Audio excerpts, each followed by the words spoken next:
જય સ્વામિનારાયણ. દ્રષ્ટાંત સિદ્ધાંત. ટોપિક છે પત્ની ગુમ કરવાનો પ્રયોગ. એક જાદુગરે ચિક્કાર માનવ મેદની વચ્ચે જાદુનો એક અદ્ભુત ખેલ બતાવ્યો. પોતાની પત્નીને સુવાડી દીધી, તેની ઉપર લાકડાની પેટી મૂકી. થોડા સમય પછી પેટી ઉઘાડી જોયું તો સ્ત્રી ગુમ થઈ ગયેલી. સ્ત્રીની જગ્યાએ મીઠાઈના બોક્સ પડેલા. જાદુગર કહે, જાદુગર સાહેબ,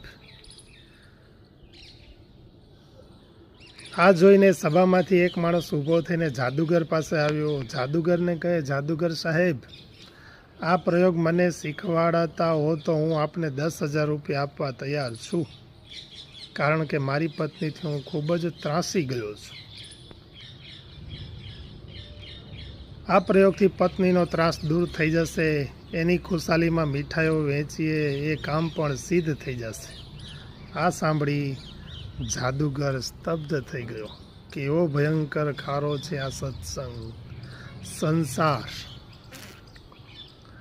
સિદ્ધાંત: સ્વાર્થી સંબંધ પહેલા ભયંકર રાગ કરાવે છે અને સંબંધ બંધાઈ ગયા પછી સમય જતાં એના ઉપર ઉદ્વેગ કરાવે છે. અનેક ક્ષેત્રમાં આવો અનુભવ થવા છતાં ખેદની વાત એ છે કે આ જીવને વૈરાગ્ય થવાને બદલે તે નવા નવા સંબંધો બાંધવા સર્વત્ર દોડતો ફરે છે. ગ્રહસ્થ આશ્રમ એ લોક ભોગ માટે જરૂર છે, પરંતુ એ વૈરાગ્ય ઉત્પન્ન કરવા માટેની શાળા પણ છે, એવું ભક્તો જાણી રાખવું જોઈએ. કારણ કે કીર્તનમાં તો સૌ ગાય છે, સ્વાર્થના સૌ સગા સંબંધી, સ્વાર્થની છે દુનિયા અંધી. અહીંયા સ્વાર્થનો જ સંબંધ છે. જ્યાં સુધી પુરુષ પોતાના પરિવાર માટે કમાઈને રૂપિયા આપશે, ત્યાં સુધી એની કિંમત, એના થકી એને કોઈ લાભ નહીં થાય, ત્યારે પુરુષની પણ ઘરમાં કોઈ કિંમત રહેતી નથી.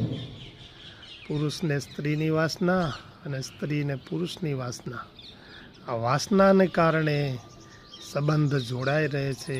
એ વાસના પણ જો તૂટી ફૂટી જાય તો સંબંધ પણ પૂરો થઈ જાય.